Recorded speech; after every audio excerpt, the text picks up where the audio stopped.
Good evening, everybody. How are you all? I put my comments on YouTube. There's somebody over there already. I will speak to you in a moment. Good evening, everybody. Welcome to the Chatter House. This is the last Chatter House of 2025. And also, we are going on a trip tonight. And it's going to be the biggest trip of how could you put it? It's going to be a completely different type of trip that we have did so far. But before we get into that tonight, a couple of things that I'm going to tell you. Remember, folks, the rules of the Chatter House is if you are in the comments, please say hello. But if you don't, and stay in the background and choose to stay in the background, that's entirely your choice. It's all about communication and talking, and we don't force anybody to say anything. But it would be nice for you to come forward and say hello, and I'll give you a mention as I do the roll call. Okay. Now, we're going to start off with YouTube. So we are, because our Tim's over there all on his own so far.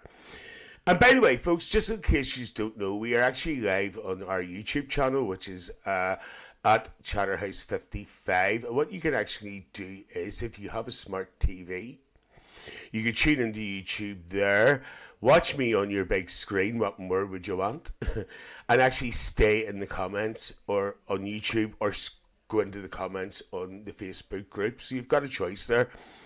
So, our Tim for life over there. I'm going to do the roll call in the Chatter House in a wee minute. And Tim is saying, good evening, Stuart, and good evening to all in the Chatter House. Well, I have my carry out for the back of the bus. Well, Tim, you're going to have to do a bit of travelling first before you actually get to the bus. But all will be revealed in a moment. So let's go to the Chatter House and see who's in. Here we go. There's a good crowd put their names down tonight now. I'll be right hunting you. Right, let's see who's in. So let's go. By the way, do you like when you end? Do you like when you cover? Isn't it camp, isn't it? The other one was bugging. I had to find something else. Right, let's see. Let's go back and see who's in. Okay, first to chat tonight and comment in the Chatter House is our David Thompson. David follows me everywhere. And Auntie Alien everywhere. And I just want to say thank you so much, David, for your support. Even with Auntie Alien as well. You're everywhere. On YouTube and everything. So thank you so much. Right, who else is in? There's a strange face I haven't seen before. I wonder if they're going to say hello. Carrie Ferguson's in. Tim sent David. Carrie's in. She says hello and welcome aboard our final tour 2025. And actually before that, Miss Chatterhouse was in there. Good evening all and welcome along to the last Chatterhouse of 2025. And in the background again, our Tim's going, Carrie!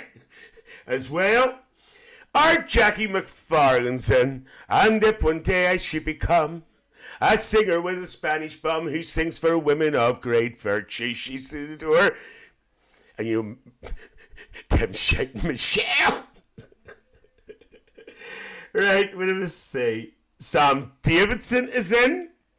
Our Sam Davidson's in. If anybody's seen that I'm at our Sam and our Phyllis and AJ and Killian all yesterday, we had a wee coffee and Cafe Nero yesterday, so we did. Tim's going, Sam!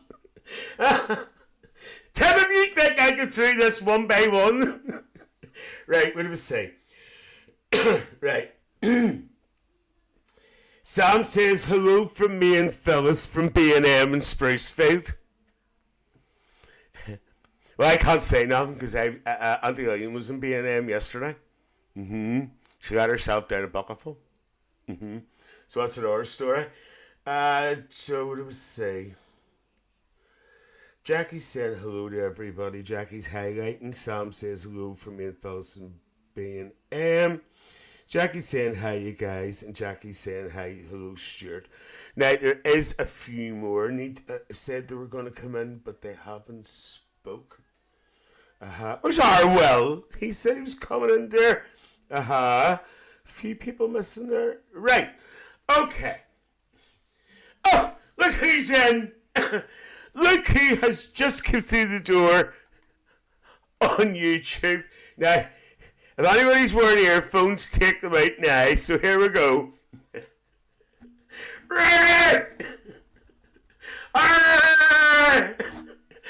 Ricky's in. Hi, Ricky. Love, nice to see you. He said, hello, Timby. Now, there's another friend of mine who's just come in there. I'm not going to put him under any pressure to say hello because I know he can be a bit shy. But you know who you are, and it's nice to see you looking in. And he said hello. Hiya, Philip. Philip Gamble's in. Philip, I haven't... Well, I was speaking to you not so long ago, but... and you popped in one day when I was in during the day, so it's nice to see you in. We're going on a coach trip, a virtual coach trip tonight, Philip, and everybody who is in. Sam's saying hello to everybody, and Tim's going, Philip! Right! Shake it, Stuart. Right, okay. Now, before we start tonight, just a reminder, this is going to be the last Chatterhouse of 2025. We won't be back for 2 weeks now, because I am going away on my holidays on Monday. I am. Michelle says, hi Philip, long time no see, I hope you're well. We all used to work together. So I'm going to end my holidays on Monday, so there's going to be no Chatterhouse next week. And Tim's going, right, also as well, please take a note of this. We recently did, we were doing a bit of a revamp of the Chatterhouse there a couple of weeks ago, and we asked the members generally about times and nights of the Chatterhouse because we noticed numbers had dropped and we just thought maybe that it wasn't suiting everybody and whatever. So we asked the members what they thought, and you have spoken. So when we come back, the Chatterhouse is moving. We are moving to a new night, and it's going to be on a Wednesday night at 8:30 from the 14th of September. So the first night will be starting on the 14th of September. That's a Wednesday night at 8:30, and that is going to be the new time of the Chatterhouse in future. David Thompson's over on YouTube now. So there you go. So you have spoken. I have listened. So let's see if it makes a difference. What did I say? Michelle, did I say the wrong date? Did I say February? Did I? Sorry, January. 14th of January. 14th of January at 8:30. That's a Wednesday night. So the Chatterhouse will be moving from Tuesday nights, where it's always been, to Wednesday nights at 8:30, and that's starting Wednesday the 14th of January, because once again I will not be here. What? Oh, did I say September? Did I? My freaking head's away with Michelle. So as I say, I'll be away next week, so I will not be here, but you never know. You never know. I might pop in for 10 minutes from Benidorm, but you never know. Or maybe Madame Lafarge will pop in as well, but that's another story. Philip says, tell Michelle thanks. Michelle, thanks. She can see you, fellas. Philip. Sorry, Philip, she can see you. Right, folks, so that's about it. Ricky says here, did you see Lillian?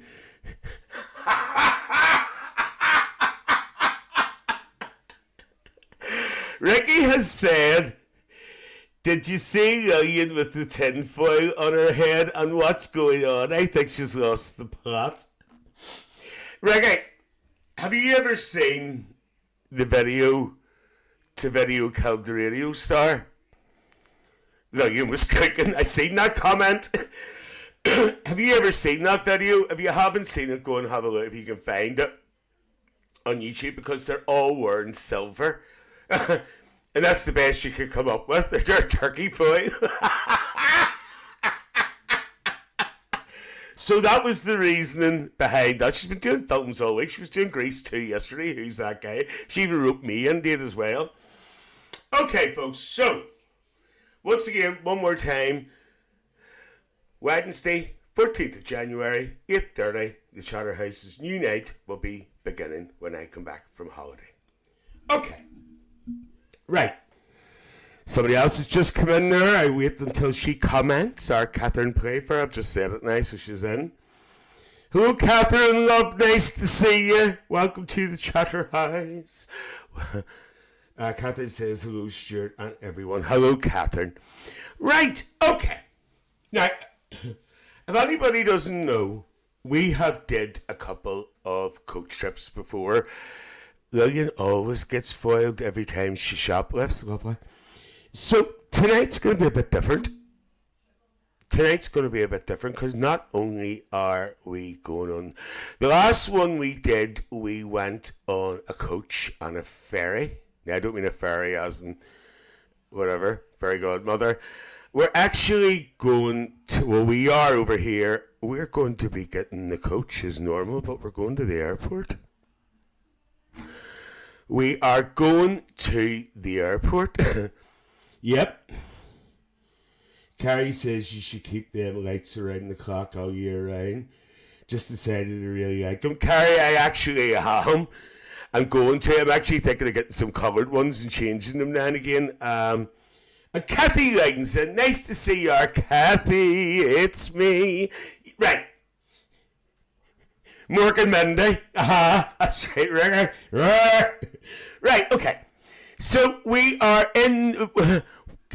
Everybody in... Where's our John McMaster? He said he was coming in tonight too. He was standing, shouting at Lillian. Getting their mobility scooter onto the coach. Okay, so our Michelle McGrogan. Miss Chatterhouse herself. So I'm going to do the Sophia Petrillo now, right? Picture this. Michelle McGrogan sitting with her gloves on. I've had my passport with me, get the duty free, but I don't think you're going that far, Tim. Don't get excited. Okay. So Michelle's got her gloves on. And you know you're not allowed to keep our Michelle waiting, because if you keep her waiting, her bake will be tripping her there and she'll go out somebody. So she's sitting again, tapping the steering wheel. Andy Lillian has got on board with the sandwiches with Phyllis and Sam. They were around the funerals again, stealing the egg and onion. Kathy Ling, she's got her bottle of Pernod. Her Lillian's getting stuck into the Pernod. Michelle McGrogan's tut-tut-tutting. Carrie Ferguson is sitting with a clipboard. I don't know why she's got a clipboard, but she's got a clipboard. I think she's going to give us a tour. She's our tour guide. Who else is in? Philip Gamble. He's here as well. So our Philip is guiding Michelle, because Philip's very good at navigating. Jackie McFarlane, she's sitting with a bottle of Mary Down cider.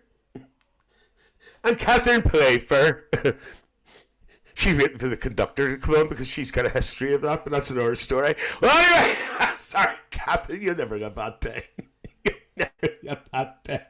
You will never get that down, our Catherine. That was that long ago. You told that story. Oh my God. Okay, do you know some actually maybe do one of those nights again? That was actually quite funny. I haven't done them for a while. There is another familiar face peeking in there, but I will not mention their name unless they say hello. The clipboard is for Lillian's song sheets. Do you mean this one, Tim? Catherine's laughing because she knows what I'm talking about. Okay, so let's get this show on the road. Excuse me, now you know, Sam says, I'm an angel, Phyllis and Lillian stole the sandwiches. I was in the... You're at the Tim? Tim, are you ready for this? Are you ready for this, Tim, right? Sam says, I'm an angel, Phyllis and Lillian stole the sandwiches. I was in the bog when they were stealing them. That's not a shock. Catherine says we could do a train journey someday. Okay, Catherine, we go anywhere you want. I actually see one of those trains where you sleep on it. No, one of them sleeper trains. We might actually do one of them trips one night because they actually look quite interesting. There you are, Tim. Our Sam's in the toilet. Tim says Sam's in the bog. Never. Right, Michelle? Okay, we're coming now, dear. She's sitting tapping. Logan, you're not on tonight. She's sitting tapping, our Michelle. Right, so off we go. Now, Michelle has been told, and she was a bit of a mood, that she's not keeping this bus. No. She's not keeping this bus because she's going to get an hour bus on the other side of where we're going. So, we're off to the airport, but what airport are we going to over here? Is it the international airport? Or is it Belfast George Best City Airport? What do you think? Catherine says I travelled all over Germany and France on overnight trains when I was younger. Just Catherine, you could tell some stories. Love to hear them. Maybe not. Well, anyway, so, right, okay, we're actually going to the city airport. So we are, I've already over in mainland, the Gartem. Belfast City Airport is our smaller airport. Well, the international airport's not much bigger either. Tim is like, frig, oh, there's nothing in it. And we are flying to Georgie. They call him the Belfast boy, Carrie says. And we are flying to Heathrow Airport from the George Best Belfast City Airport. How did I say that with these teeth? So we are flying with British Airways. We'll take good care of you. We'll fly the flag. We'll fly the flag. Does anybody remember that advert? I thought Lillian had her own private jet and runway. No, I wish. So everybody's on their way down. We're on the coach. We're on our way. I have to get through this as quick as I can because I have a load of stuff to get through here. So we're on the coach. We're on our way down to the airport. We've arrived at the airport. Michelle's huffing because she's let go of her bus. She's let go of her bus. Our Michelle's huffing. Hello, Hilda's in the back as well, by the way. She's having the Black Russian. That's another story. Well, anyway, so desperate. So off we get. Michelle's shooing everybody off. And everybody's in. Oh my God. Lillian's forgot her passport. Well, wasn't it handy? About an hour before she went to the airport, she phoned our Curtis Staggers. She got a fake passport of him. Hey, we're all off to sunny Spain. No, you're not, Tim. I told you, don't get excited. Don't get excited, Tim. Don't get excited, right?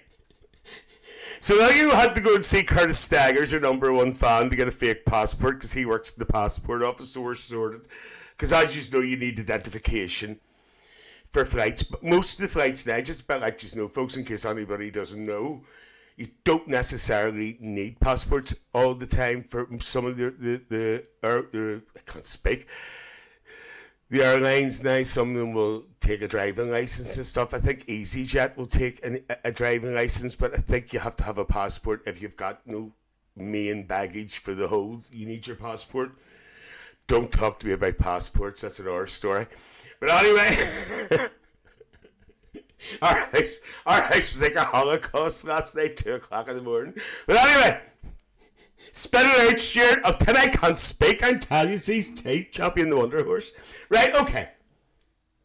So, on the plane we go.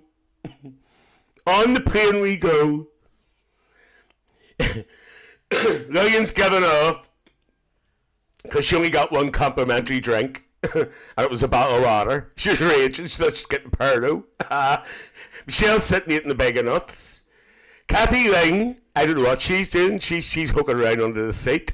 Carrie Ferguson, she's looking out the window and counting the clouds. Right, now, on the other side of the flip of the coin, we will get there.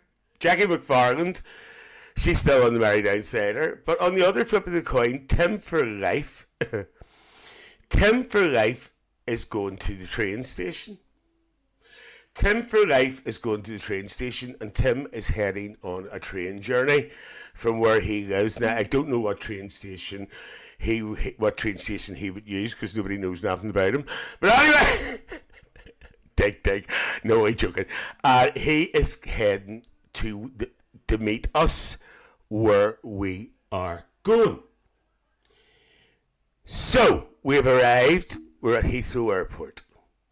If anybody doesn't know where Heathrow Airport is, Heathrow Airport is an airport in London. And that is where we are going. We are going to have a look around the city of London. And I have got 3 videos here which we are going to discuss. I was wondering why I got bundled into that carpet. Right, so what we're going to do,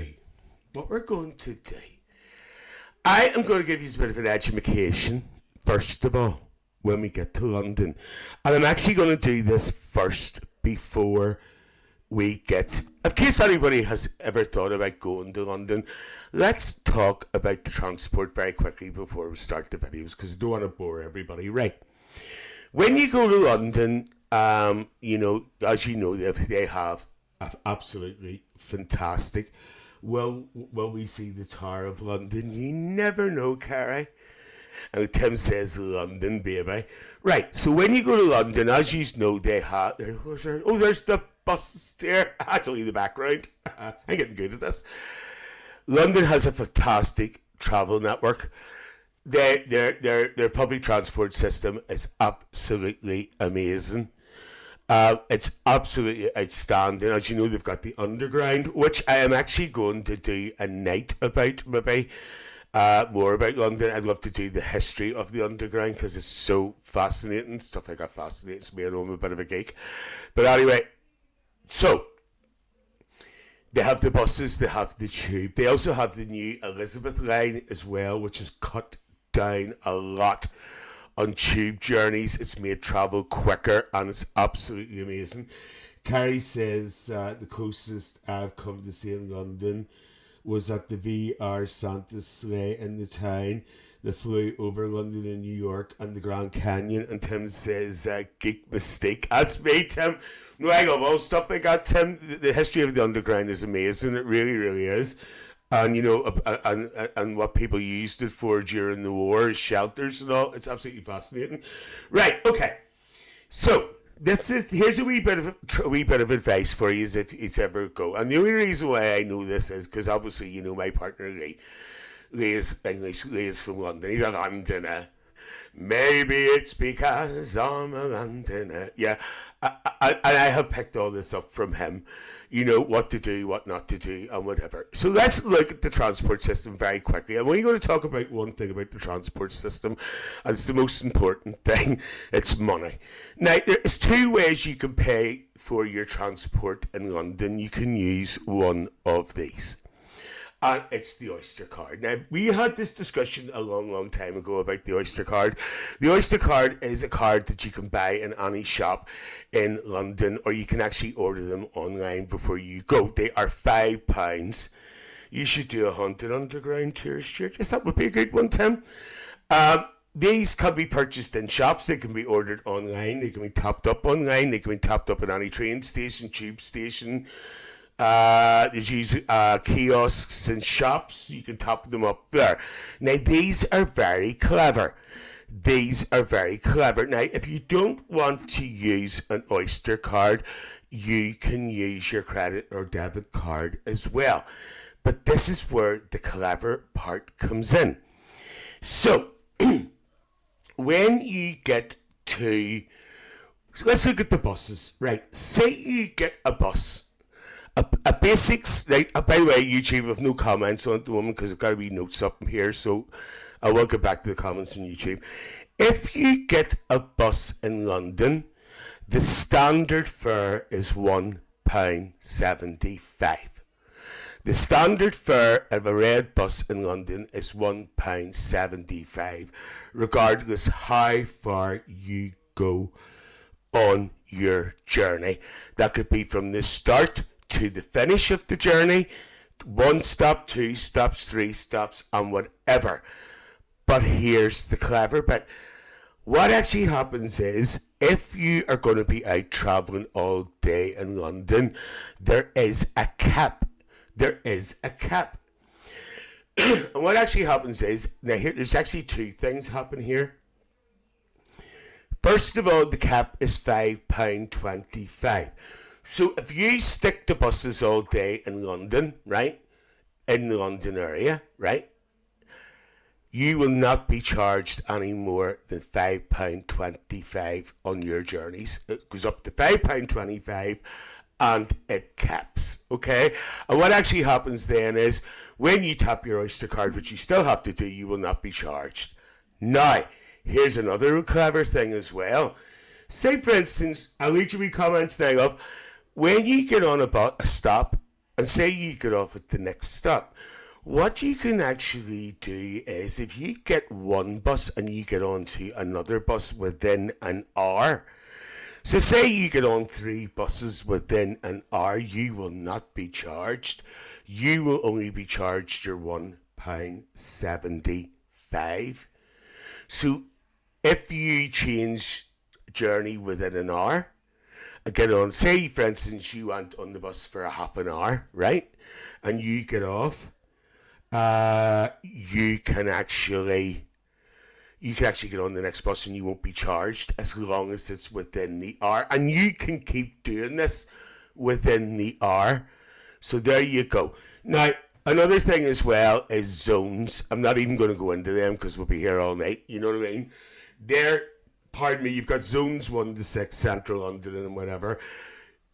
They are capped as well to a certain amount per day where you only be charged the price of the old, they used to have a thing called the travel card, and you won't be charged any more than that. So that's the Oyster card. But as I say, you can use a credit or debit card. But Sam says next stop Sainsbury's. Catherine says I enjoyed telling them that it wasn't our fault. I used to love it when people rang us and said how it wasn't working and stopped working if you've unpaid fares, but they used to blame the bank. You see, the thing about it is too, with an Oyster card, when you say go on to the train, say you enter the tube station or the train station, you tap in. Then it takes a certain amount of money off your card, right? Then what happens is when you arrive at your destination, whatever station you're going to, you tap out again, and that calculates your fare of where you tapped in and where you tapped out. It sounds complicated, but it's actually quite easy. And then, as I say, that will add that up and calculate. Hi, there's our Maria in there. Hi, Maria. You should have seen her.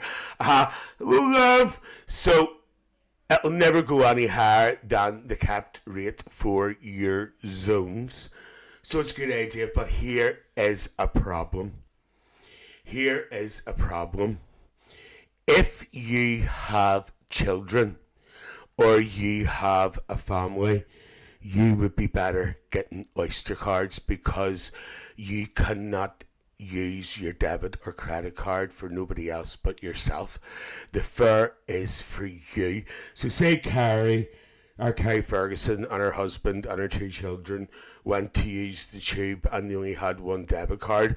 Well, they can only pay 1 fare. So basically, in that situation, they would need an Oyster card each. I don't know what the age variation is for children, you know me, what price it starts at or whatever, but I'm just using that as an example. So say you were in a family and there was 4 years in the family and the kids, they have to pay a fare as well, you know, at that age. You need an individual card. You can't use 1 debit card or credit card for 4 people. That's the only catch. So there you go. I'm good, aren't I? When I tell you something, this years of friggin' doing it, you learn. I love an oyster. My ice cream, Tim says. Okay. So, what we're going to do is, the first bit, Maria, you there, love? You going to say hello? I don't like doing that because I know you're in the background. It's nice to see you anyway. Are these comments still working? Can somebody comment on Facebook, please, just so I know it's still working? I have a nervous breakdown here. Right, okay. So what we're going to do is, I am going to take you... Tim's going, Maria! Can somebody say hello, please? Testing. Okay, thanks, Cara. Right, okay. So our... Jackie said hi. Yes, it's working. Thank you, folks. Right, so our first video tonight, I have 3 videos here for you tonight. So one's a bit long, but they're quite short, right? And the first one we're going to look at is the 17 top places to visit in London. This is our first one. Just gives you a wee... Ah, there she is! Our Maria spoke. I knew you wouldn't come in and not speak to me. Hello, it's me you're looking for, Tim says. Videos of La La Land. Yeah. Right, so the first one we're going to do is the top 17 places to visit in London. Then we're going to look at an... Never ever love. Then we're going to look at some accommodation. It's going to scare the life out of you. And we've actually got a special guest doing the accommodation tonight, and I wonder who that's going to be, so stay tuned for that. Okay, let's get the first video up. So, I love this. I feel like Judith Chalmers, not that I look like her. Never ever love. I know I've already read that out. Right, okay. Excuse me, folks, I've been loaded all week. Okay, so here we go. The top 17 places to visit London. And obviously, you'll know if we need to stop, we'll stop and we'll go through it. So here we go. Let's chat, pump up the volume. Here we go. Tourist places to visit in London. Oh, hold on a minute, folks. Everyone is different, and that means anyone can fit in Paddington Bear. London is known to be the most visited city in the UK, with more than 15 million visitors each year. Known for its rich history, royal palaces, and breathtaking sights, the British capital has something to suit for every vibe. It is said to be the home of the world's most recognisable tourist places in London. From world-class museums, magnificent art galleries, quirky shopping markets to dazzling nightlife, we'll guide you through the best tourist places in London. With so much to explore, it is quite a task to visit every remarkable site. But not to worry, we have listed the best tourist attractions in London. Make sure to add these in your bucket list and have an unforgettable experience. 1. The British Museum. One of London's top attractions for tourists includes the fascinating museum founded in the 1750s. It is one of the biggest museums in the world with 8 million permanent exhibits. The museum is curated with items from different periods and from all over the world. Main attraction, Rosetta Stone and the Elgin Marbles. Unique features, one of the world's largest and most important museums of human history and culture. 2. Buckingham Palace. The home of the British monarch is hands down the most important place to visit in London. It is one of the most iconic landmarks with beautiful architecture and splendid views. The palace is open for 8 weeks in summer. Between July and September, you can visit the staterooms and explore the extravagant rooms decorated with the most impressive artworks. It's one of the popular tourist places in London. Unique features, the palace comprises of 775 rooms. 3. Hyde Park. Situated in the heart of the city, it is one of the most beautiful tourist places in London.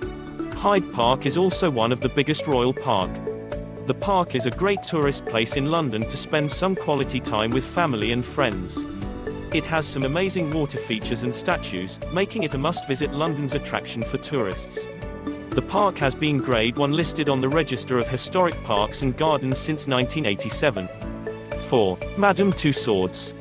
So I just have to pause for 2 minutes here. Yes, Tim, I actually did hear him say that about that fitting something into Paddington Bear or something. Carrie says, I really wanted to go to the British Museum this year, specifically for the exhibition about the Tudor portraits, but never made it. Listen to the creator. Do not talk on it, though. Okay, I did say that, Tim. I actually did say it. So we're at Madame Tussauds. I actually find Madame Tussauds is quite eerie. It's quite sort of spooky. Them things stand beside you, but the Chambers of Horror is worse. Aren't you feeling the London is great? Keep the spirit high and visit one of the coolest places in London. The Madame Tussauds in London is the original waxwork museum formed in 1830. The museum is home for many famous faces from throughout history, including monarchs, politicians, actors, sports personalities, singers and many more. It is a terrific place to get some amazing pictures of your favorite celebrity figure. It has more than 250 lifelike figures of your favorite celebrities.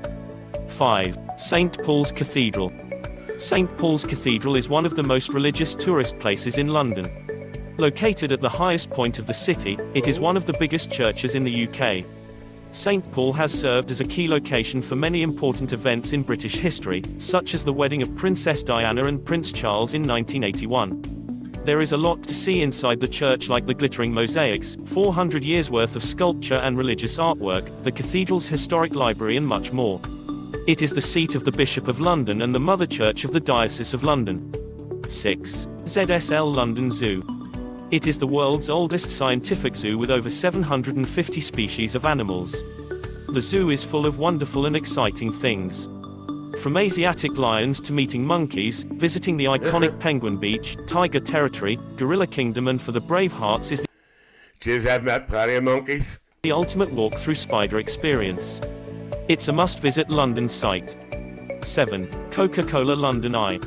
Rotating over the Now, to see this London Eye, I have actually been on this. I don't know if any of the rest of you have. I've actually been on this. 15 quid. Now, we were there many, many years ago. It was 15 quid a car for the two of us. No, the wee booze. And you don't get the booze to yourself. You have to share it with everybody else. So it's £15 each to get on it. That was about, I don't know how many years ago. There's actually a photograph of me and Lee on it in my profile on Facebook. River Thames. The London Eye is the most iconic and must-visit tourist place in London. The London Eye consists of a giant wheel offering the most beautiful views across the city. During the night, the wheel is lit up in glittering lights and also serves as the centerpiece of London's annual New Year's firework display. That's right. You wouldn't want to miss out on this one. 8. Borough Market. Located at the heart of central London, Borough Market is one of the most happening tourist places in London. Just pause for a wee minute again, because Carrie asked me, is the London Eye worth it? Do you know something, Carrie? I actually think, if you're into, look, we'll tell you something. A lot of people are into views, right? I'm not being funny here. You know, you see these videos and stuff, and people say, oh, isn't that a beautiful view? I'm not into views. But if you're into views and you like looking at the city of London and all, it is nice. It really is nice. You know, but I'm not really a view person. And Carrie also said Madame Tussauds herself is a whole story, a possible after dark. Didn't she have, wasn't there someone else Carrie connected there? Was it Louis Tussauds? That was because I know there was a Louis Tussauds in Blackpool. So let's carry on. I hear Lillian loves Magic Mix. Tim, I'm not reading that out. It is also said to be London's oldest market. You can shop for a variety of local foods, pastries, oysters, wine, coffee, and much more. Main attraction. Its beautiful architecture.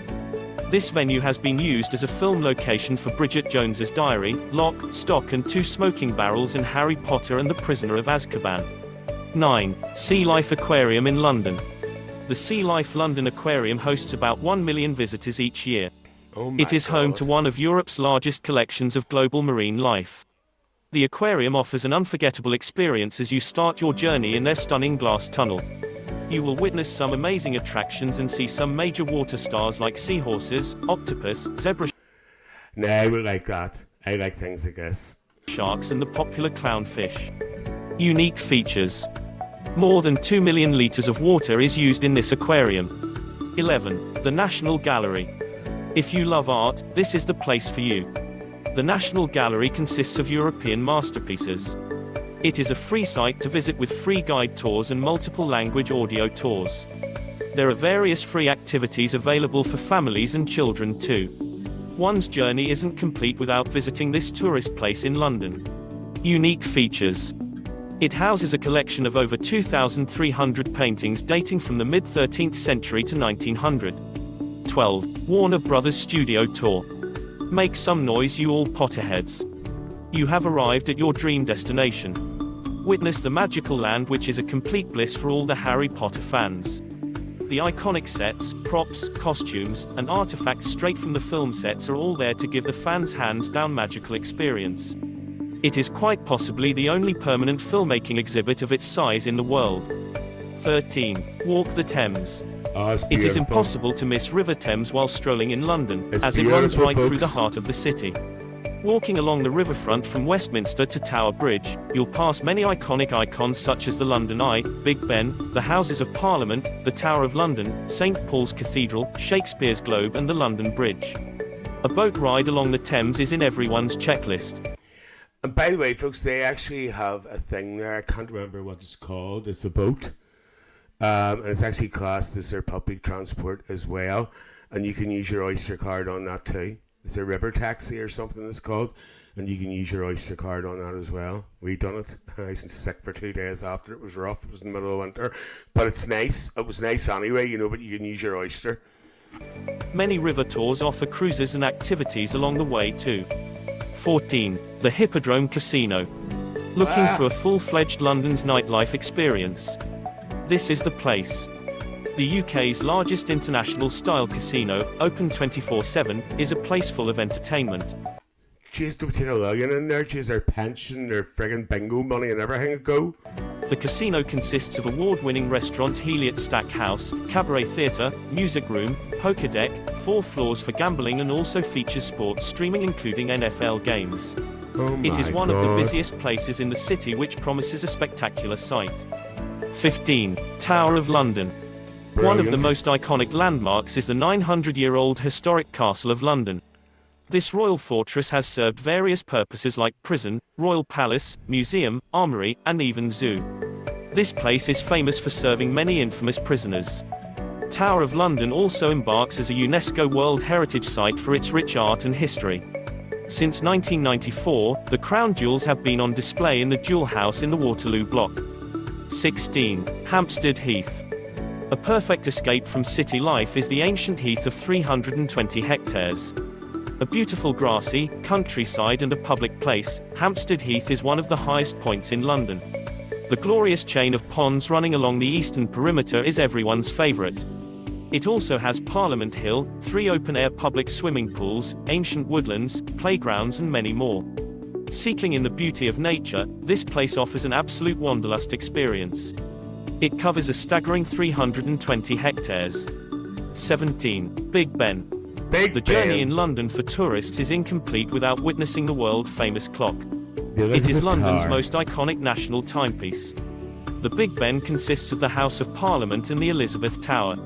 There are many tourist places, and sightseeing in London one can do here like visiting the public galleries, museums or visit nearby places like Hyde Park and Soho Market. The clock tower has been part of a Grade 1 listed building since 1970 and the UNESCO World Heritage Site. Do you know something, folks? I actually did a video last week. I haven't released it yet about the history of the Elizabeth Tower and Big Ben. Obviously, is the bell, which has a huge crack in it. I actually did a video. It's actually like a reaction video to the history of Big Ben and how it was built. So keep an eye out for that. I'll release it on YouTube and I'll put it in the group. I actually did it last week and I haven't released it yet. Tim says, have you been up the Shard? Actually, Tim, I haven't. I have seen it from outside. It looks absolutely amazing. I heard the restaurants are absolutely, the prices in it. London's expensive anyway, but I heard it's expensive. Tim says Big Ben's Lillian's favourite. And Carrie says Big Ben is the name of the bell, I believe, in the tower itself. That's correct, Carrie. It's the Elizabeth Tower. And again, the bell has got a crack in it. It had a crack. It fell or something. I don't know what happened, but there's a crack in it. And that's what makes the distinctive noise, which is the crack in the bell. So what I'm going to do is I'll release that video over the next couple of days because I actually did it last week. It was fascinating.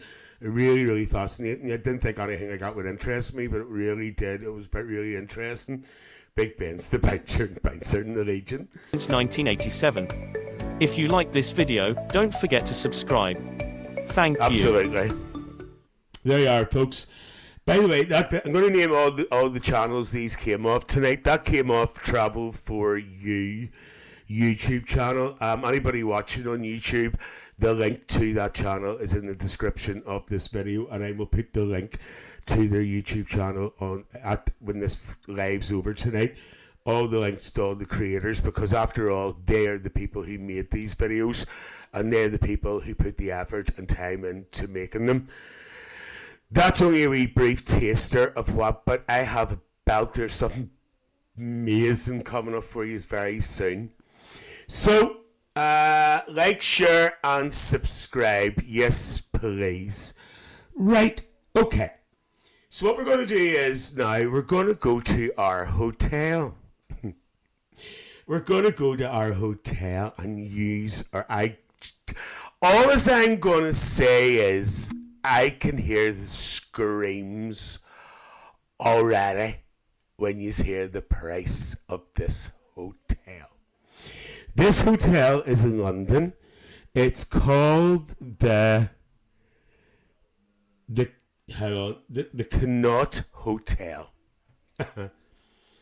And it's one of the richest hotels in London. And there is a very special man who is going to take us around that hotel. And it's from the YouTube channel Walk With Me, Tim. It's not Tim for life. There you go, I have my doubts. So it's Walk With Me, Tim. Now, if anybody doesn't know who Walk With Me, Tim is, he is amazing. He does travel videos. He goes first class on flights. He takes you to hotels. He takes you around the rooms. He goes to foreign countries. He is amazing. So let's go. Tim says I'm famous. Let's go and look, as my granny used to say, at our digs. All I'm going to be saying is, get ready for the bill. So here we go. Hello. In Mayfair, I'm going to be spending one night in one of London's most richest hotels, which is home to one of the world's best bars. We'll try their famous martini cocktails, we'll check out the food, this incredible suite, and so much more.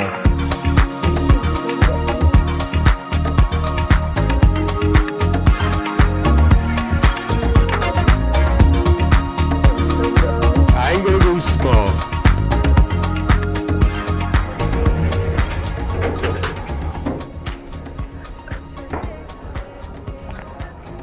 Let's all have a nap. Wow, it's like you're walking into a stately home. All this beautiful woodwork. Did I hear somebody burping there in the background? Did you hear that? My room is right at the end, number 105. So I've stayed in a few hotels in London. If you've been watching the channel for a while, you'll know that one of the things that I notice as soon as I walk into a hotel, That's our Tim. Not our Tim, but that's Tim for life. That's not Tim for life, it's Walk With Me, Tim.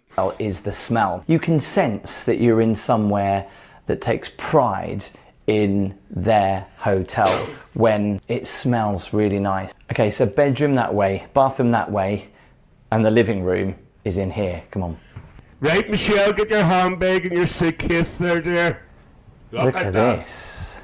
I love the green. This actually does remind me a little bit of a couple of the hotels that I stayed in Italy. Look at that. They have even gone to lengths of doing that on the cushions. Now, I don't know about you, but I personally am not a big fan of the way that cushions are fluffed like that, right? People are going to moan at me, but I like the cushions like that. That way is quite posh, but I prefer that way. Not a big fan of the sofa, to be honest. Not the most comfortable. You've got this lower cushion just sitting in your back, and then you've got no support up here. Look at that beautiful fireplace. Look at that. Antique clock. Now, one thing I say, I know it's health and safety, but when you book a room of this price, wouldn't it be great, because you've got a butler in this room as well, that they could come and light a fire for you? That'd be amazing. I don't know if Oh, you've got a butler. You've got a butler. Isn't that good? any hotel still does that in London like they used to in the olden days. The artwork and the lights and the gold around the room. I mean, look at that, up to the ceiling. Look at that. So the heart of any hotel room is the minibar. Look at this. I mean, this is full on Pirates of the Caribbean style. Here's the drink. Look how beautiful this minibar is. It's not very often that I say that a minibar is beautiful, but that really is. I love the way it's all laid out like that. However, it's not included in the price, and when you find out the price point of this room, you'll be like, again, that should all be complimentary, right? Maybe some of it. I've never seen a mug this big in any hotel room that I've stayed in London. They're normally quite small, and I love a good cup of tea in the morning, and I like it in a big old mug. So that is good. Branding is on point, even on the saucer. But again, Premier Inn kettle? That's a shame. But one thing I can hopefully guarantee, and like what people have told me in the comments before when I've stayed in cheaper hotels, that some people wash out their underwear in kettles. Is that actually a thing? Because... Did you hear that? Did you hear that? I've actually heard this before. When people go away on holidays, and these people, even posh people and whatever, are known to use the kettles to wash their drawers in. And that is not a word of a lie, because I actually know a couple of people who work in hotels, and this actually happens. People wash their underwear in the kettles. And I'm not joking. I always do boil it first before I actually boil it for a proper cup of tea. But I would like to think in an establishment like this that no one has done that in this hotel. They've got a book with recipes and iconic creations from the Connaught Bar, which is downstairs, which we're going to go and check out, which was or is one of the best in the world. They've got their signature cocktails there, which we will definitely have to try out later, the martinis. I'm sure that's we'll have a free. Martini. Anybody want a martini? No price list in here. Oh, I think Michelle, there's a QR code somewhere. apricot? Is there a QR code somewhere? I don't know, I'll have to look. Just look at how antique this is. Look at that, they've even got a little table there to make your tea on in the morning. I think this is the fridge. God. Michelle McGrogan.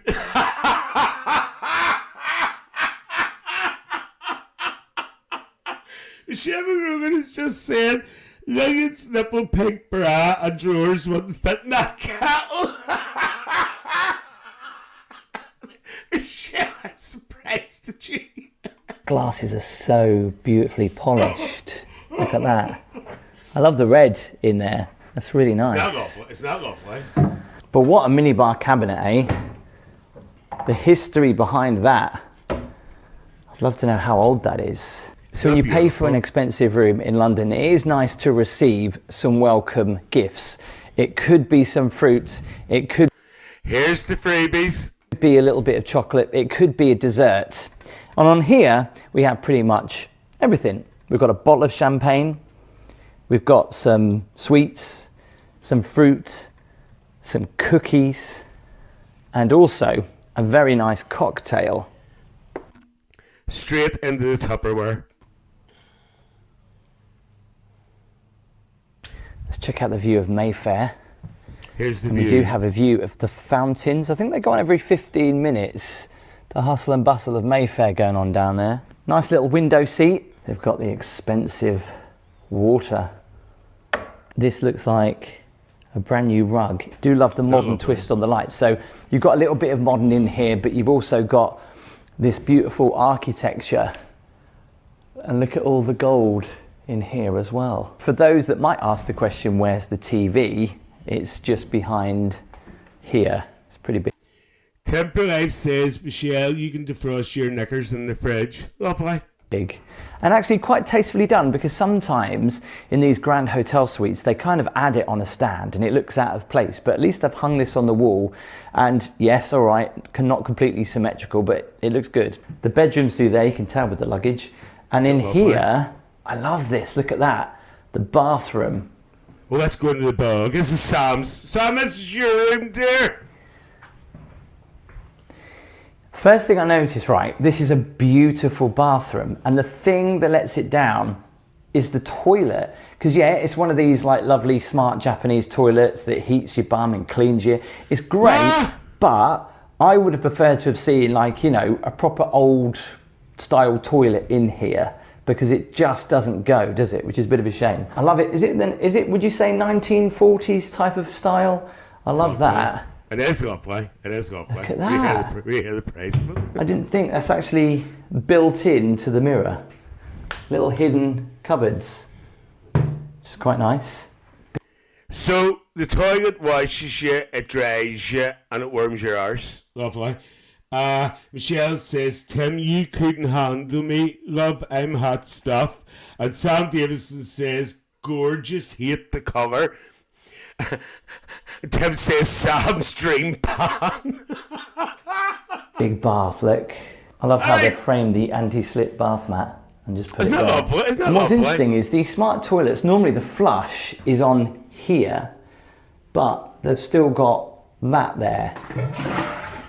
So it's like almost like it's half and half. Because normally you get the smart toilets have the flush on there, but this one for some reason, is it a slightly cheaper version because they've still got the flush installed on the wall? I don't know, someone will tell me in the comments.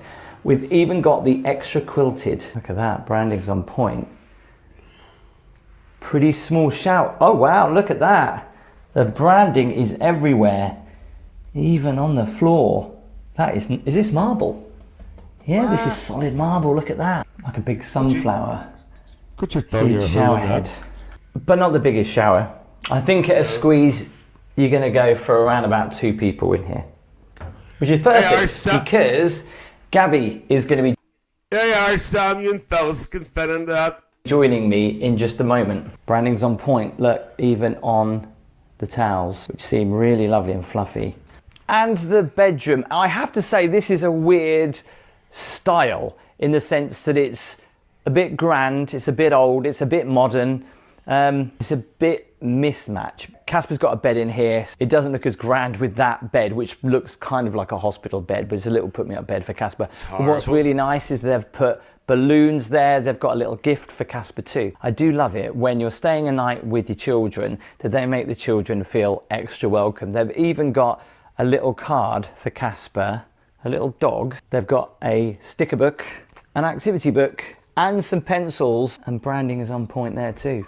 Bed test, nice and comfy. And I tell you what, have you ever seen a pillow this long before? So you've got this pretty old writing desk and chair, but then you've got like a real space age modern lamp, something a little bit more modern there. It kind of doesn't match up with the rest of the room, does it? Wardrobe's complete with big old chunky wooden hangers. And you've got the little posh hangers here as well. Branding's on point, even on the bin. This is nice, a makeup area. Oh, there's the safe. The Connaught Cinema Collection.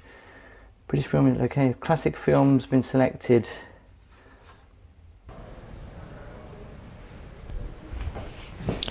So let's check out the spa, which is down here. Okay, so what I'm going to do is, because this goes on for a wee while, I'm going to skip on a wee bit because it's only the spa. So hold on. I want to go to the food. So we're going to go to dinner now, okay? And then we will get the price. It's a bit dark in here, so we apologise about the light. We're even using a torch on our phone to read the menu. They do a bespoke martini cocktail for you, and they make it for you right in front of you. That's what this bar is famous for. Should we do that? Yeah. We were just saying that once again we feel overdressed because there's people in here who jump. It's a quite casual bar, but they said that this was one of the best bars in the world. That's what they said. So I was like, well, yeah, like you've got to dress up. And then I come in here and I'm like, who's wearing a jumper? Collar neck jumper. And I'm like, I mean, don't get me wrong, you can get some really nice collar neck jumpers. Yeah, there's people in here in cardigans and stuff like that, but we thought we'd dress up for the occasion. A lot of people are just very casual. Yeah. Like they're in Wetherspoons. Don't say that. Masterpieces. These are the legendary cocktails for which this bar is renowned. Famous recipes refined, re-inspired and creatively reinvented. As you know, here we're quite famous for martinis. We give you the opportunity to personalize your beautiful cocktail with one of the 5 different flavor profiles that we have. I'm just gonna place them here for you on these flavor maps. I'm just gonna place it here on the table, and this will... We are going to start with the first one, which is called Dottor Ego. Dottor Ego is named after our director Agostino, which is created this bitter back to 2008 when he first opened the Connaught bar. It is based on bergamot and ginseng root from Asia. Excellent if you're looking for freshness, citrus peel aroma. It's got a touch of woodiness thanks. Oh, I come to bar, well, I just say, we could just hurry up and give me the bloody thing. I'm sitting here, I'm gasping. To the ginseng root. So all these are bitters then, yeah? Correct. Okay. To make this bitter, we use a blend of 2 different cardamoms. We got the black cardamom and the green cardamom, which will add some balsamic notes and a little hint of smokiness to finish with. What can you smell? Yeah, I bet you can't even tell the difference. Well, to be honest, it all smells the same because it's all on one card, so trying to smell each individual one is a bit hard. So we could have gone for gin or vodka. We've gone for gin, but I'm going to go for the cardamom. And Gabby's going for the tonga. In this case, we have the tonka.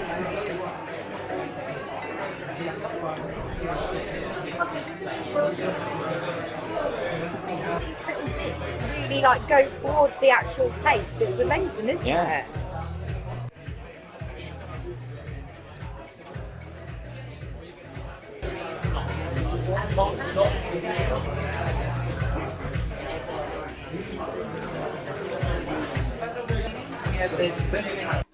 Half an hour later, we're still waiting on our drink.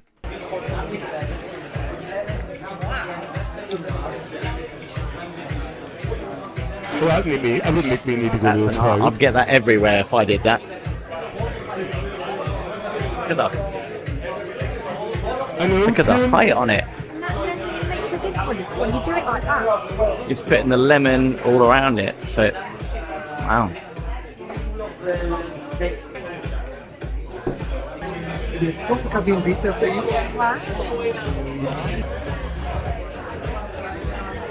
That is so strong. He did say it was going to be quite strong, didn't he? I'm glad. I don't know. Maybe we should have chose vodka, but the gin makes it a little bit dry. It's quite nice, actually. Do you mind if I try yours? Try it. Gary says I made a daiquiri quicker, not for F's sake. Mine, Yours is vodka. Mine's like perfect. It looks lovely, though, but Tim made Right? a very good comment there. Even though it's nice and it looks nice, we're going to see the food in a minute, and then we're going to get the price, and then we're going to do the last one. It's very noisy, isn't it? I'm glad I went for the gin. Just the other bar up here. How are you feeling after that then, Gabby? I'm so glad that I did not have a drink in the room because it was so powerful. Like I'm like, whoa, I feel really, really good. And I'm like, I think it's classed like it was a really strong drink.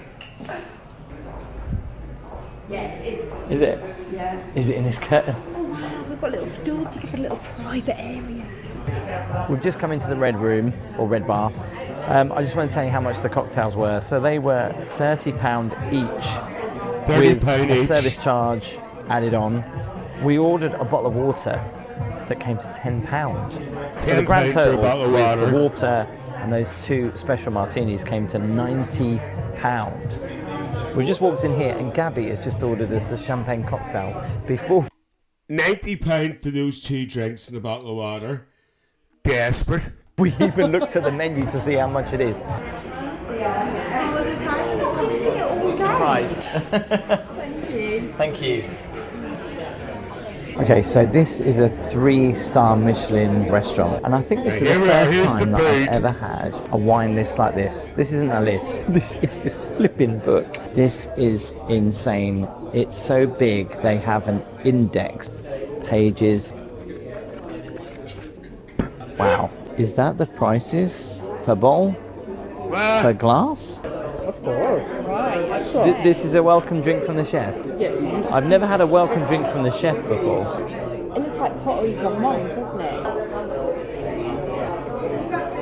That's an interesting taste. I can't even pinpoint what that is. Gabby decided to choose this. We didn't look at the price. £60 per glass. £60 for a glass. Carrie says 30 quid each. I could have bought 2 litres of gin for that in Tesco's. And Sam says Dick Turpin wore a mask. Tim says I took an hour mortgage out for that. £60 for that glass. There's a guy in the toilet. It's an old-fashioned thing, isn't it? You know, if you're a guy and you've been to the toilets and you're going to a posh establishment and there's someone in there handing you a towel, and I said, how long have you been working in there? He said, since 4 o'clock this afternoon. That's our Sam. 8-hour shift. And how much tip do you normally get? And I looked on his little tip thing, he had £2. I gave him £20. He just was like so thankful, and I just being in the toilet for 8 hours. Wow. As yet we haven't ordered, but we've just got a gift from the chef, which everybody gets. So they do a 7-course tasting menu or a 5-course tasting menu. We've opted for the 5-course tasting menu. So for the first course, there is a supplement if we go for the caviar, obviously, an extra £85 on top of the price that we're going to pay, which we'll come to. The lighting here isn't very good, so I hope you can see that. So we're going to go for the crab to begin with from Cornwall, and then we're going to go for the either the lobster or the red mullet. Then we're going to go for the piglet or wagyu beef. And then we're going to go for the fig or the chocolate for dessert. We're a little bit confused about what is inside the water jug. Looks like a pufferfish. Does it add flavour, or is it just pretty? Can we just for a moment appreciate the salt and the pepper? There's the salt. If my grandmother was there, that would be in the handbag. And here is the pepper. That is so decadent. So it's like a really airy mousse at the top, and then the crab meats at the bottom. Yeah. Wow. Can I just say as well, Cornish crab, of course, amazing. But both of us being from Norfolk, you also can't beat chroma crab. True. That is nice. I wouldn't fill a hole in your tooth.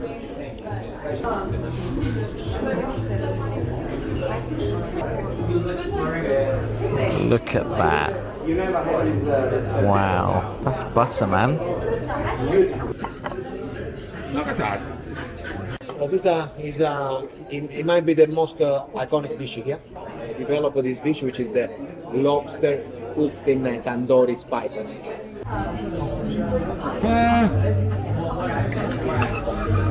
On the side you can also find some cecina, which is a cured beef, which has been marinated with the Chianti wine for a week, and the wagyu beef tartlet topped with smoked egg yolk. Thank you. Thank you. I'd be going out for a fish supper after that. I hate when tiny bite-sized menus like that. If I'm paying for a meal, I want to roll out afterwards. And Tim says when they do put the food on the when do they put the food on the plate? I tell you, I'll be away for oyster fry after. I'll be away for a fish supper. Thank you. So mine is medium well. Gabby's is medium rare. It's like a hot knife going through butter. Wow. We've just been given a pre-dessert. This is a bread. Ice cream. It's like a sorbet. It's weird because it does taste like a bread and butter pudding. That's really unusual, but really nice. These leaves are made of cocoa. I feel bad breaking them. And also we've got some chocolate truffle on the side. Dessert was lovely. The final bill is here. And I'll admit that we did have a drink or two at the bar. And Right, all I'm going to say is, hang on, they're stopping at McDonald's on the way home after paying for a few hundred probably. Right, here we go. Listen to this for the price. I've overlooked some parts of the menu. It was either a 7-course or a 5-course. We went for the 5-course. Now, at the beginning, there was the caviar that was an extra charge, which was something like, was it £40 or £80 extra per person? Somehow we managed to order the Wagyu beef, which was an extra supplement to the tasting menu, to the tune of £240. I just came upstairs, said, oh, how much was it? She went, nearly £1,000. I went, sorry? She went, nearly £1,000. I was like, the 5-course was £210 each, right? Tasting menu, which came to £420. Now that Wagyu beef that we had was an extra £120. We had 2 of those, 240. Followed by 2 glasses of champagne, which was £130. Gabby's glass of red wine came to £26. Her coffee came to £12. VAT added on, service charge, a service charge of £124.20. What? It came to the most I've ever paid for dinner. She's blooming laughing. £952. £952. £22 for a load of shit. That's ridiculous. Top tip, do not enjoy a cocktail or two before dinner. I'll see you in the morning for breakfast. Good morning. So you can have breakfast downstairs. We've decided to have it in the room because although it's lovely downstairs, it is very small and people are literally kind of like on top of you. So obviously for filming, I thought it'd be a little bit easier and it'd be nicer and a bit different to have it in the room. So you can order whatever you want for breakfast. Gabby has gone for some eggs Benedict, some avocado on toast. I've gone for some granola. The pastry chefs do an amazing array of pastries to have for breakfast. We've gone for some coffee and also some toast. Could you pass me the coffee pot, please? I've never sat so far away from you on the table. I feel a little bit like we're at the Queen's dinner table. Now this is what you call a huge coffee pot. Look at that. That coffee will keep us going. We're still getting over the fact that dinner last night was so expensive. We will come to the price of how much we paid for this room and all the other costs after we finish breakfast. This is a ruby red juice. What's in it? There's carrot in that. I can taste beetroot as well. Yeah, it does say carrot, beetroot, orange, lemon and ginger. When you stay in a lot of hotels, you can't always go for the eggs and bacon because you'll start putting on weight, which I'm doing. So I've gone for the healthier option today. But Gabby's got quite a range of food to keep her going. But my range of food is healthy option. There's a lot of it, but it's all healthy. There's an eggs Benedict with spinach, avocado on granary toast, Sounds nice. smoked Sounds salmon. nice. So I think that although there's a lot of it, it's a lot of healthy option, to be fair. This pastry is so nice. Wow.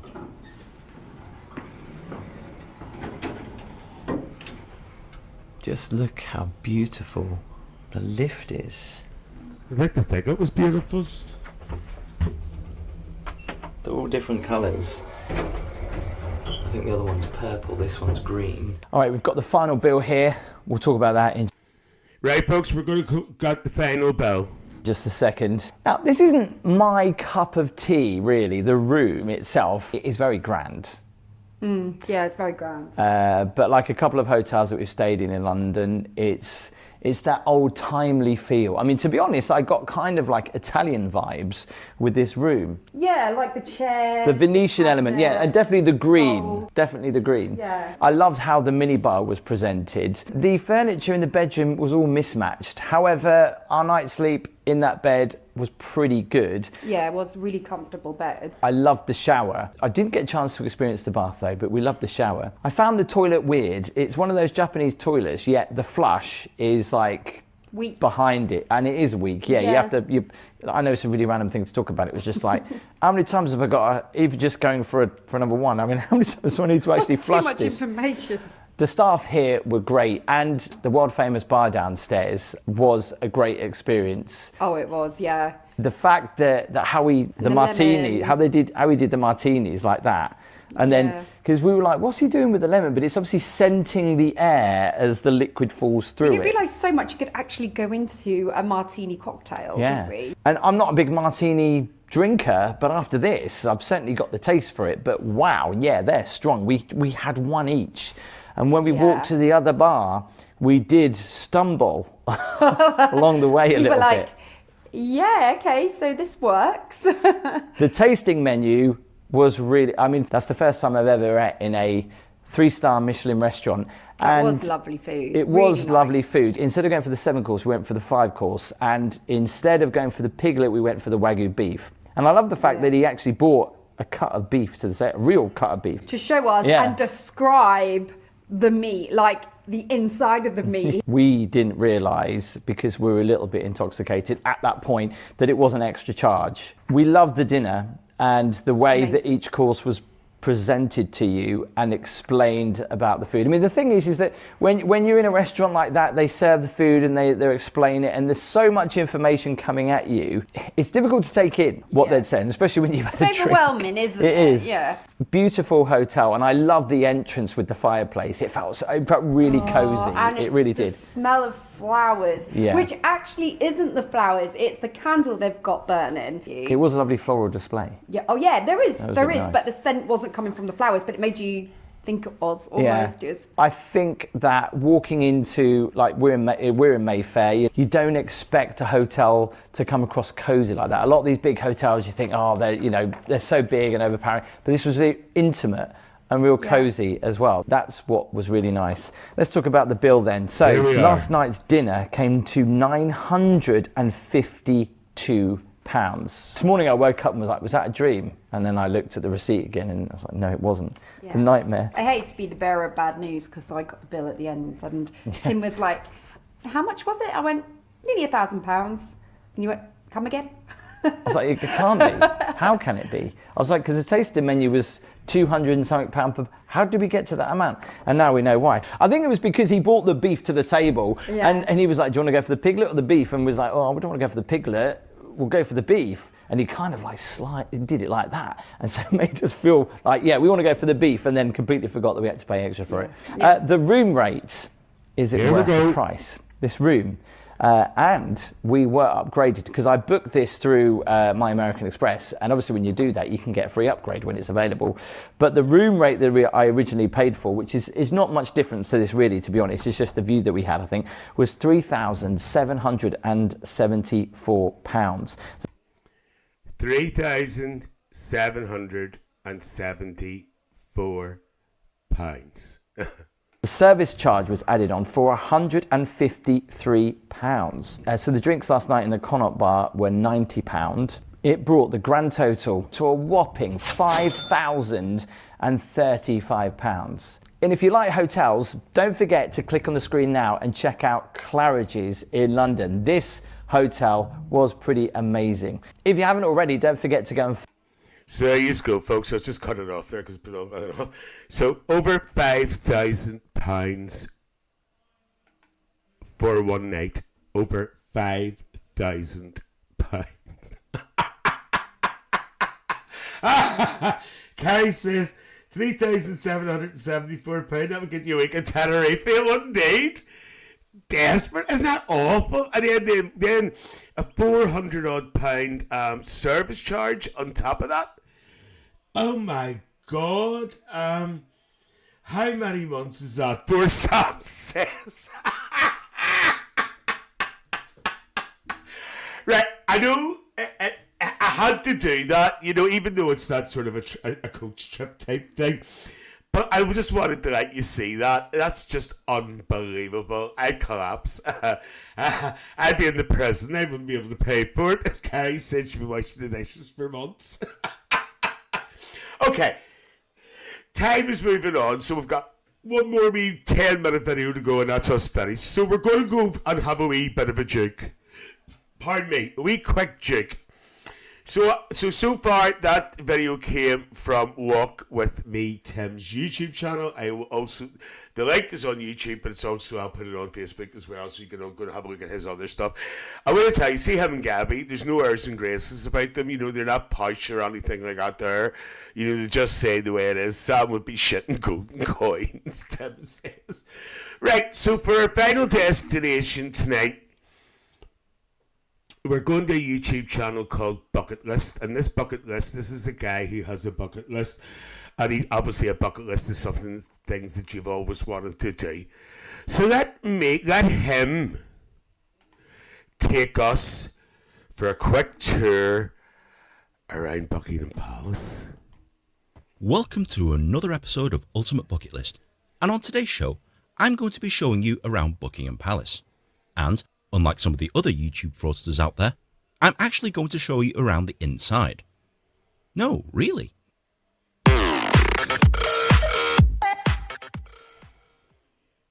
Ladies and gentlemen, welcome to the residence of the Queen.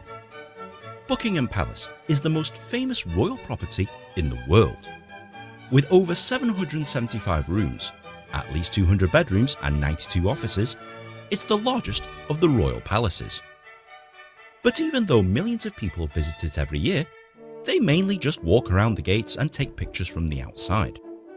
very few people actually step foot inside the palace itself. Well, today, I'm one of the lucky ones. So what's it like to go around the most famous palace in all of the free world? Follow me, your trusty tour guide, and let's find out. The main road that leads to Buckingham Palace is the Mall. You've probably seen this on TV many times before. It's where the royal processions take place and where you can watch the changing of the guard ceremony, which happens at 11 o'clock most days. Check out my future video right here. Right outside, you'll find the Victoria Memorial, a statue commemorating the life of Queen Victoria.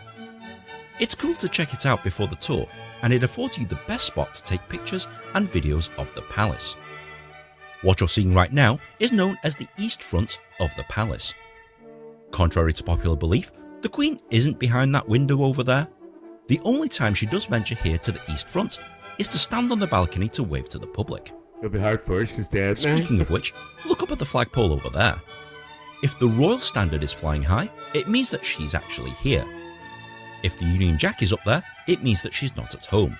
So you can instantly tell if she's at the palace or not. Most people just hang around the gates and act like complete tourists, but we're actually going inside. So you'll need to go to the left here, and the public entrance to Buckingham Palace is here at Buckingham Gate, not the front bit full of tourists and posers. If you don't have tickets, you'll need to buy them here at Gate A. Good luck with that. Buckingham Palace is incredibly popular, and tickets are sold months in advance. If you have pre-booked tickets, your entrance is here at Gate C. You'll probably be in a long queue to actually get in. Before they let you any further, they'll security check you, airport style, before they let you into the palace itself. Pick up your complimentary audio guide right here at the desk, and then meander down a few corridors where you'll enter the first part of Buckingham Palace. This is the quadrangle. This is basically the courtyard of Buckingham Palace. As you can see from the videos here, quite a lot of it is under reconstruction at the moment, so it's nothing really to write home about. But then you'll head into what's known as the Grand Entrance. And what an entrance this is! This is the place where you will officially enter Buckingham Palace as an official invited guest. Full of crimson red and gold and white everywhere. You'll then get led up the grand staircase, and once again, it's a pretty amazing staircase. Many of the world's most important people have come up these stairs, and it's pretty surreal to actually follow in the footsteps of former kings, presidents, and heads of state. Right at the top of the stairs is this foyer with portraits of former monarchs of the country.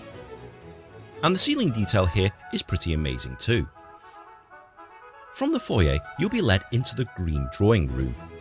It's called that because the walls are green, but the things that you'll probably notice more are the lavish paintings, the ornate furniture, the incredibly decorative antiques, and the crystal chandeliers that adorn this room. Contrary to popular belief, the green drawing room is actually used more as a waiting room before you meet the monarch, because the room next door is where you'll actually do that. This is the throne room. Any function that requires the Queen to wear the crown on her head happens here. Traditionally, this is the place where you would be knighted, but that now happens in a separate room that we'll go into later. But check out the chandeliers, the ceiling detail, everything is decked out in red and gold, and the thrones themselves, they've got the initials of Queen Elizabeth and Prince Philip. R.I.P. Prince Philip. A really spectacular room. You'll then enter this peach-coloured walkway. This is none other than the famous picture gallery, which houses the royal family's collection of art. You'll notice some of the most famous paintings in the world displayed on these walls. Rembrandt's, Vermeer's, and paintings of other Dutch masters.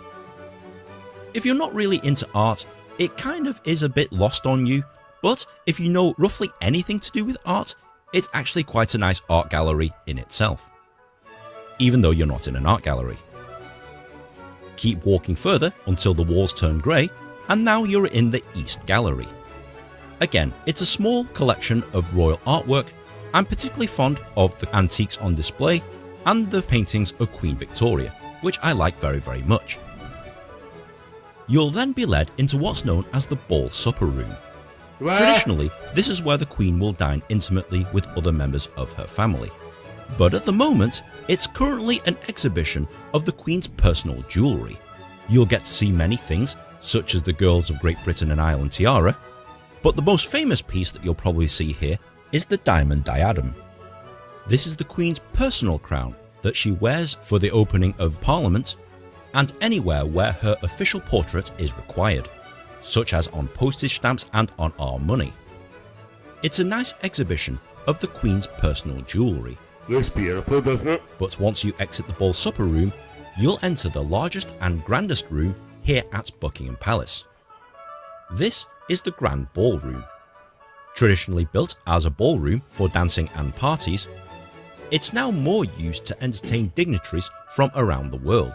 So if a royal banquet is happening, it will usually be hosted here. As you can imagine, it takes a whole army of people to prepare this place for a state banquet. Wow, look But at there's that. one other important thing that happens here.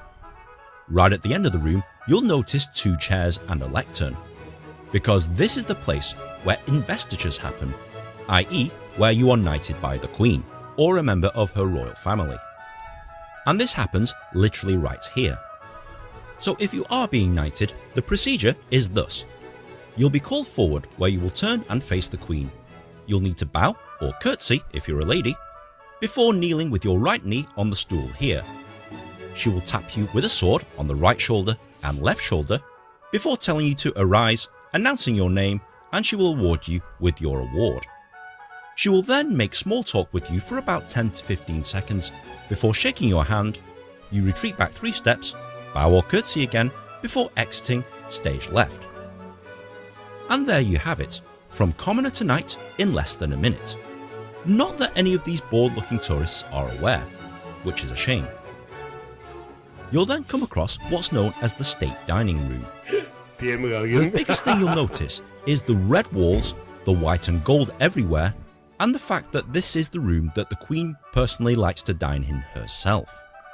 The ceiling detail is very unique, and spend some time looking at absolutely everything in here. It's an amazing room. The next up is the blue drawing room, which doesn't really look all that blue. Because of the amount of crystal and gold and white and marble on display, it doesn't look very blue at all, but if you look carefully, this room is used to entertain groups of dignitaries. At the end of the blue drawing room, you'll find the music room.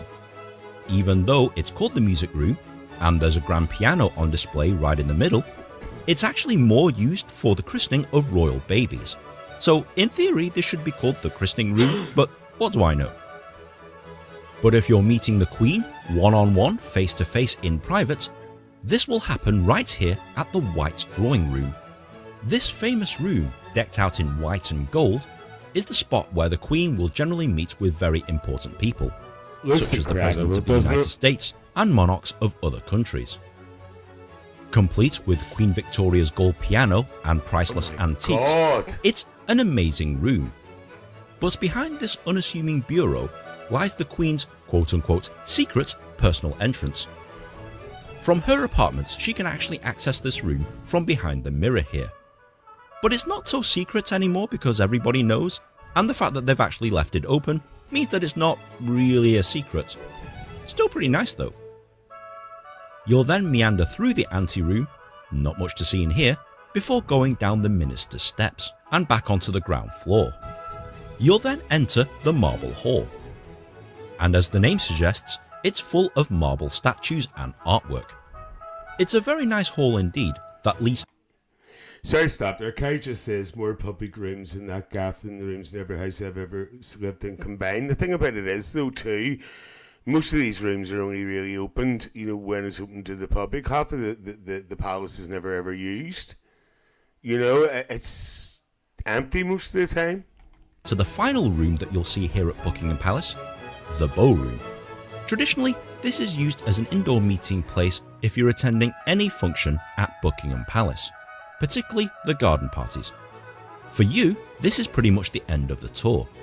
But don't turn off the video just yet, because there's plenty more to see here at Buckingham Palace. Right guys, you're halfway through the video and it's competition time, and I'm giving you the chance to win this free bag of memorabilia. I'm probably going to be here once in my life. I might as well take advantage while I can. You can actually pay for a separate tour of Buckingham Palace's gardens, and the meeting point is literally right here where you exited the palace. The Palace Gardens is where the Queen officially hosts her garden parties. At select times throughout the year, ordinary members of the public, like me and you, can be invited to meet the Queen and members of her royal family. If you're lucky enough to be invited to a Buckingham Palace garden party, it's supposed to be an exceptional shindig. This lawn also acts as the de facto helipad for Buckingham Palace. Absolutely. So if the President of the United States wants to drop on by, he'll park his helicopter right here. You'll notice that most of the walkways are canopied, so that people can't spy on you from above. After walking past the Queen's swimming pool, which you can't see, and the Queen's actual apartments, which you can't go into, you'll go into the Queen's private garden. This is the part of the gardens that she frequents herself. Apparently, she's incredibly fastidious in keeping the garden a specific way. She wants the garden to be more accessible to animals and insects rather than for humans, which kind of makes sense. Apparently, she's an expert in all things flora and fauna, and she could give Sir David Attenborough here a run for his money. When you walk through it yourself, admittedly, it's a little disappointing. If you didn't know that this is the Queen's private garden, you'll think that you're just at your local park at home. There's nothing really special about it. I mean, yes, the flower beds are really nice, the rose gardens are okay, and it's very well manicured for sure. There's a few things that the Queen has been given as gifts that are on display in her garden, but overall, it's a pretty average looking garden, and a pretty average garden tour at best. Case in point, this is the Queen's personal tennis court, that you can see on Google Maps, but you can't see whilst you're actually here. So if you've only got a short amount of time, skip the Palace Garden tour, you won't be missing all that much. Before you leave Buckingham Palace for good, and oh, hello beautiful girl, 2 beautiful girls, oh great. Where was I? Lovely. Oh yeah, before you leave Buckingham Palace for good, check out the Buckingham Palace shop. You can buy royal themed gifts, like Buckingham Palace port wine, which is actually made in Portugal, kitchenware, jewellery, and all the typical touristy tack. You'll actually walk through the palace gardens to exit anyway, which kinda smart that I just paid for a tour of it, and you'll be let out on the street around the corner from the Queen's Gallery. This is the royal family's personal collection of artwork, and they have new themed exhibitions every few months. As you can tell from these clips, it's currently Japan themed, so these are all art and artifacts that the royal family have received from the country of Japan. That looks fabulous. Once you go in, you'll be security checked, again, before accessing this lovely staircase where you can pick up your free audio guide. And don't get me wrong, I do like Japanese art and history, especially as it pertains to weaponry such as samurai swords, which I have my own collection of. It's all very nice, but it's got nothing to do with the royal family, other than the fact that they own this stuff. If you've come all the way to London to experience royal attractions, you might be a little disappointed with the Queen's Gallery.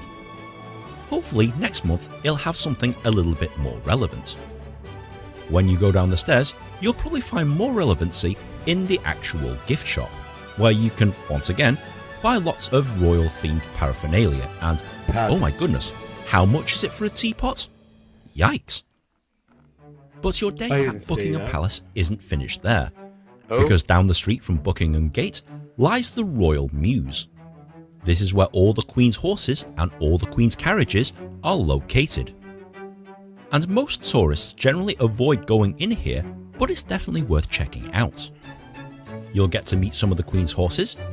This is Castle Jordan, and that over there is Meg. Shut up, Meg.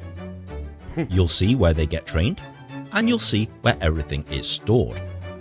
Now you can guide yourself around the Royal Mews at your leisure if you want, using the free of charge audio guide.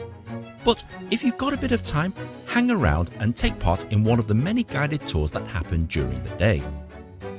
This tour guide right here his name was Phil, he was excellent, and if you do come here, look out for him and his guided tour. The tour guide will show you around the royal family's collection of carriages, such as the semi-state landau, which is used to transport dignitaries other than the royal family, the Irish state coach, the personal coach of Queen Victoria, Wow. the Scottish state coach, which is the one the monarch rides when they're in Scotland, They are, Tim. the Queen Alexandra state coach, which is primarily used to transport the crown jewels, the glass coach, it's a bit of a misnomer because it's mainly used for royal weddings, specifically to transport the bride, and in a room all by itself is the Queen's Diamond Jubilee coach. This is the preferred coach of Queen Elizabeth II. This coach looks like a relic, but it has modern technology. Hydraulic suspension, air conditioning, CCTV cameras so that the Queen can spy on you, and all of the other things that a typical royal carriage has. Gold leafing, crystal lanterns, diamond encrusted handles, you know, the usual. They'll also show you a selection of the vehicles that the Queen personally either drives herself or is driven around in. She generally favours Bentleys and Rolls Royces, and her personal vehicles don't have number plates, because she's the Queen, and doesn't need them. You'll get a short talk about the inner workings of the Royal Mews, and the fact that it's still a working stables today. Speaking of which, you'll actually get to walk in the working stables themselves. Currently, most of the horses are actually on their summer holidays. I'm honestly not joking about that. Which means that all the stalls are pretty much empty, save for some authentic hay and horse poop. But that's actually a good thing because they've staged a mock carriage so that you can pretend to be the Queen for photos and videos, and dress up as a coachman if you want to. In here is also where you'll learn how the horses are tacked and prepared, the uniforms of the specific people who perform specific jobs for the Queen are. It's all very, very interesting. But here at the Royal Mews, they've saved the best thing for last. Because right at the end of the room here is the most priceless royal vehicle of them all. It's none other than the one, the only, Oh Her my Majesty's God. Gold State Coach. Almost 9 meters long and 4 meters high, 4 tons of gold encrusted steel, requiring 8 Windsor Grey horses to draw. This Look at that. Isn't that amazing? is the most priceless vehicle in the royal collection, and is used for the coronation of every monarch since the 1700s. The detail on this thing is exquisite. Queen Elizabeth herself has described the Gold State Coach as horrible. It's not meant for travelling in at all. I mean, it's just not, it's only sprung on leather. yeah, apparently she hates riding in this thing. But when you're the head of the Commonwealth and defender of the faith, you have to put up with doing some very uncomfortable things. And that's pretty much the end of the Royal Mews. But before you go, guess what? There's a gift shop. But it's not a very big one, and you're better off buying your souvenirs inside Buckingham Palace itself. So guys, I've just finished my day here at Buckingham Palace, and I've got to say, it definitely was worth the money. And there you go. Well, sorry that went on a wee bit longer than normal tonight, folks, but you know something? I actually thought it was very, very interesting and something different and something maybe some people has never ever seen before and whatever. It's a bit of a laugh and a bit of a gag and all them expensive dinners and stuff. So everybody's back in the coach and heading back to the airport. Tim's heading back up to Scotland again on the train. Well, listen, folks, thanks very much for joining me tonight. I really enjoyed that. It was something different. Before I go, I just want to say to you, anybody who follows Miss Lillian, she is appearing, I think she's going to be on TikTok tomorrow night, on the early part of New Year's Eve, for a little while. Pardon me, on the early part of New Year's Eve, but I'll let everybody know. I got to yawn. Oh, excuse me. Okay, well listen folks, thank you so much for coming in tonight. For the people who stayed and the people who come in and made the effort to come in, thank you so much for keeping the Chatter House going. I really do appreciate it. And don't forget, I'm going to sound like Gillian here, don't forget the most important thing. Happy New Year to yous all. And I will see yous all, I will see yous all on the 14th, which is a Wednesday, at 8:30. Tim says, Happy New Year to everyone in the Chatter House. Jackie says, great night. Stuart, thanks. Carrie says, night all. Happy New Year. Oh. And Stuart, enjoy your holidays. Jackie says, bye everyone. Take care. Okay, folks, well, look, thanks very much again for joining me tonight. And I will see you all when I come back from my holidays. And Happy New Year, Jackie says as well. And don't be expecting me to come back with a tan. With blonde hair and a tan. That's a film. That's Rocky Horror. And Miss Chatterhouse herself, Michelle McGrogan, says good night and Happy New Year. Happy New Year, folks. Good night. Take care. And I hope you all sleep well. Night night.